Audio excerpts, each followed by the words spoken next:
Assalamualaikum warahmatullahi wabarakatuh. Alhamdulillahirabbil alamin. Assalatu wassalamu ala asrofil mursalin wa ala alihi wa ashabihi ajma'in. Bagaimana kabar anak-anakku sekalian? Tentunya kalian masih dalam keadaan sehat walafiat. Dan pesan saya tolong untuk selalu menjaga 3M.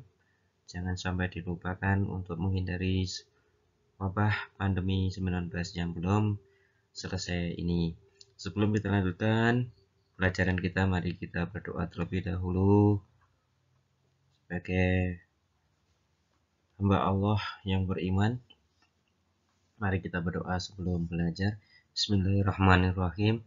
Rabbi zidni ilma warzuqni fahma. Amin. Semoga kita senantiasa diberikan tambahan ilmu dan dipahamkan akan ilmu itu. Anak-anakku sekalian, kali ini kita akan belajar mari hidup sederhana dan ikhlas dengan kompetensi dasar memahami makna sederhana dan memahami makna ikhlas. Kalau kalian melihat gambar yang tertera, di sana ada sebuah rumah yang sangat sederhana di suatu desa dengan tanaman yang teratur rapi. Kebersihan yang selalu terjaga, meskipun rumah itu adalah rumah yang sangat sederhana.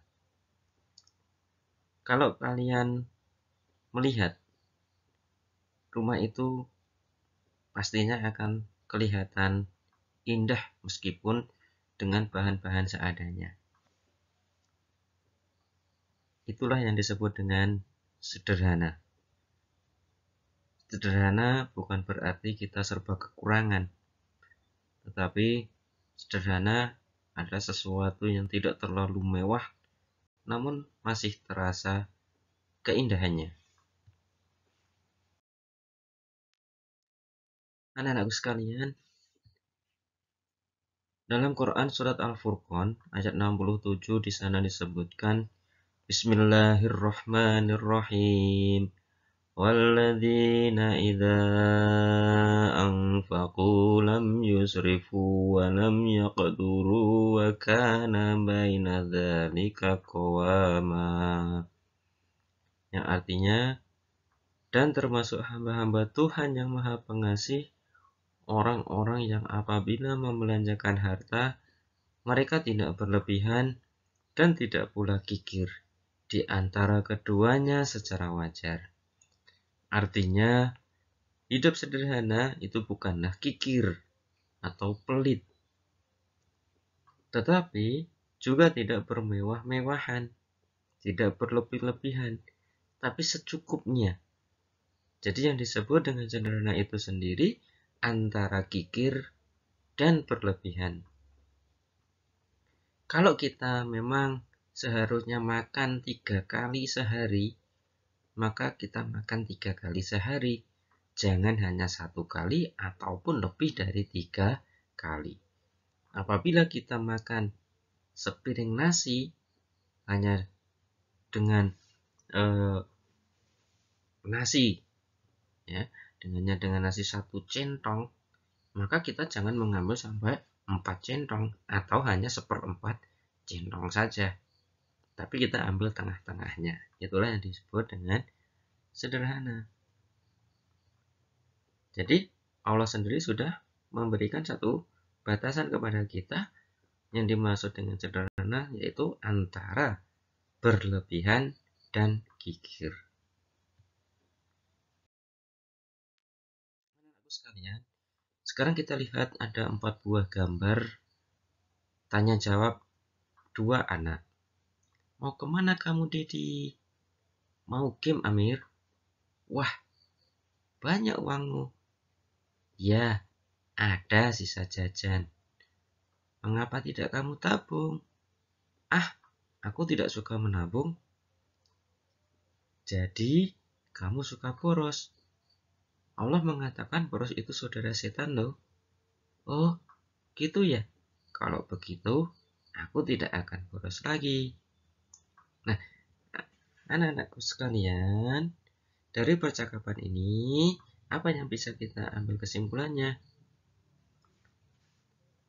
Dalam Quran surat Al-Isra ayat 27, di sana dikatakan, Bismillahirrahmanirrahim.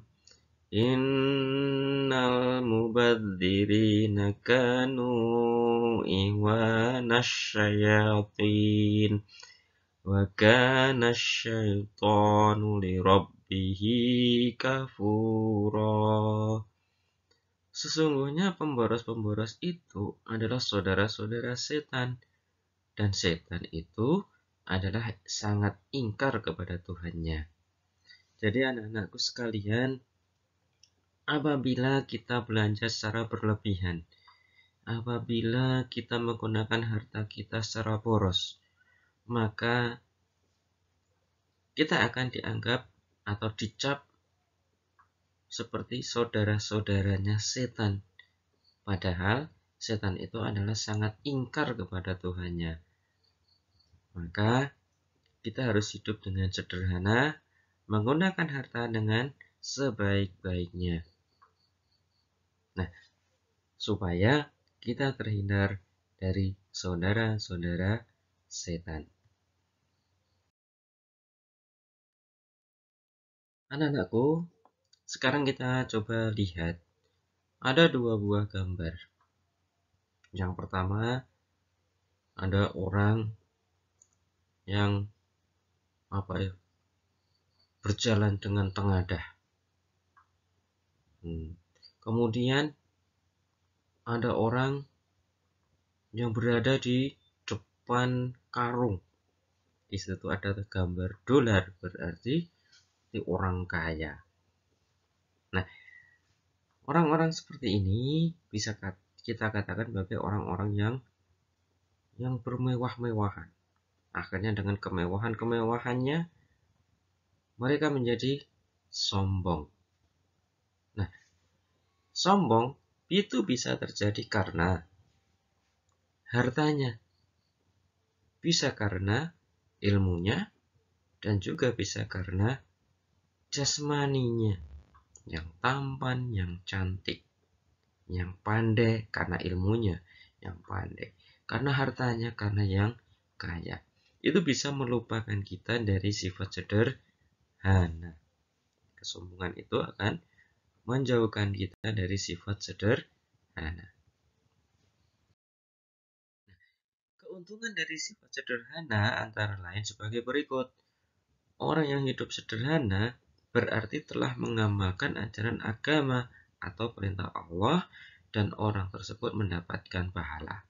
Jadi kalau kita hidup sederhana, justru kita akan mendapatkan pahala.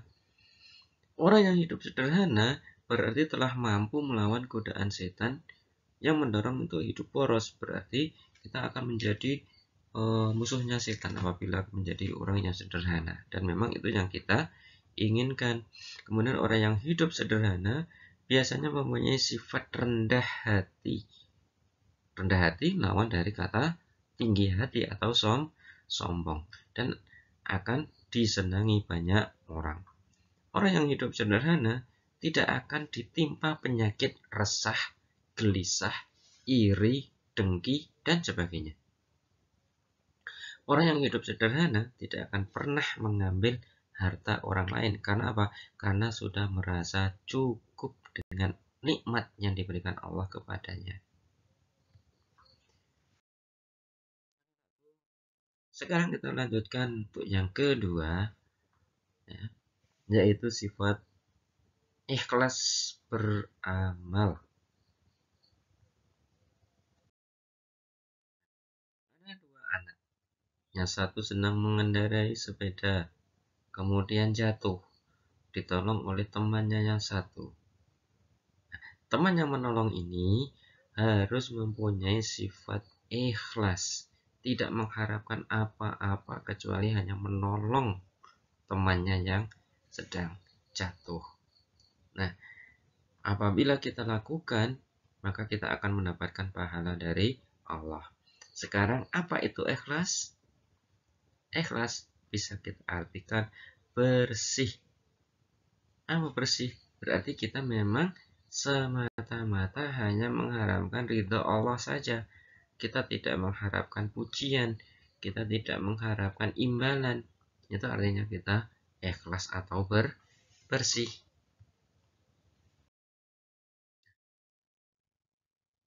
Dalam hadis riwayat Muslim dikatakan, innallaha la yanzuru ila,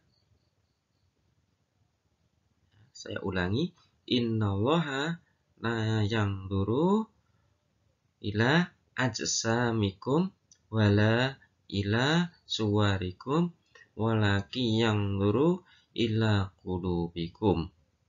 Yang artinya sesungguhnya Allah Subhanahu wa taala tidak melihat menilai bentuk tubuhmu dan tidak pula menilai kebagusan wajahmu, tetapi Allah melihat keikhlasan hatimu. Jadi yang dilihat oleh Allah bukan wajah kita, bukan ketampanan kita, bukan karena cantiknya kita, tetapi Allah melihat karena hati kita. Ikhlas merupakan inti sari dan buah dari iman. Seseorang dikatakan beragama dengan benar jika amal perbuatan dan ibadahnya dilakukan dengan ikhlas hanya mengharapkan ridha Allah Subhanahu wa taala.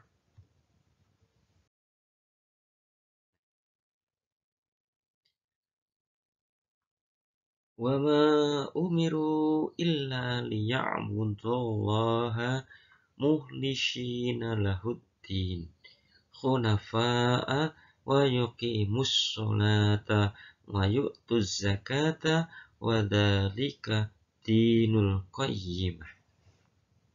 Artinya, padahal mereka hanya diperintah menyembah Allah SWT dengan ikhlas, menaatinya semata-mata karena menjalankan agama, dan juga akan melaksanakan sholat dan menunaikan zakat, dan yang demikian itulah agama yang lurus. Jadi kalau kita inginkan agama yang lurus, niat kita harus dengan ikhlas.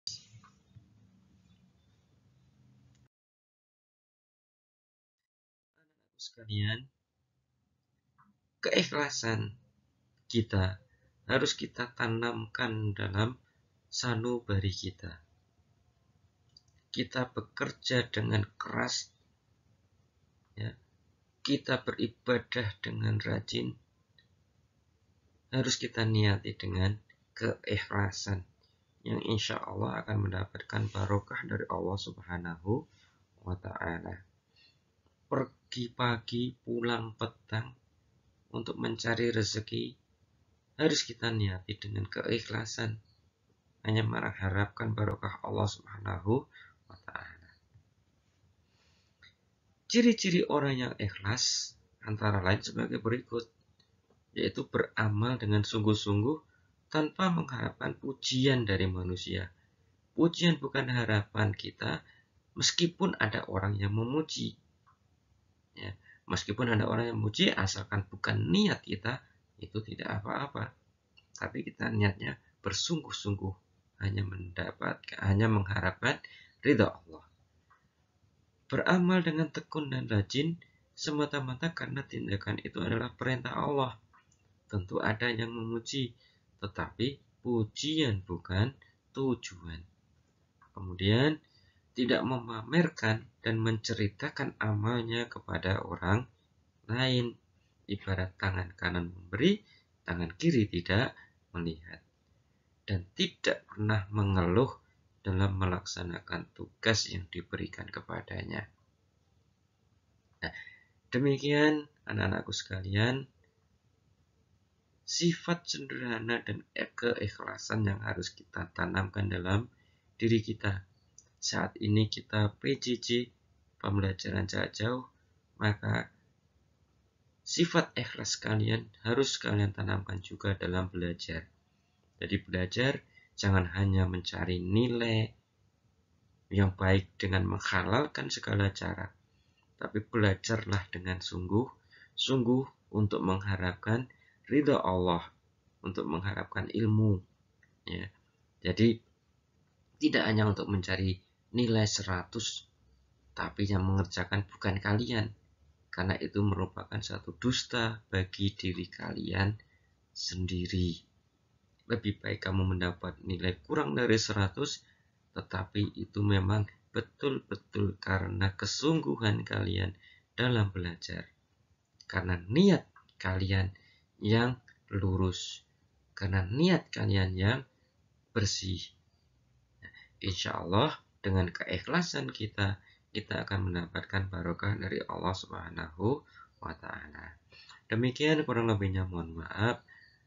Selamat belajar, jaga selalu kesehatan. Assalamualaikum warahmatullahi wabarakatuh.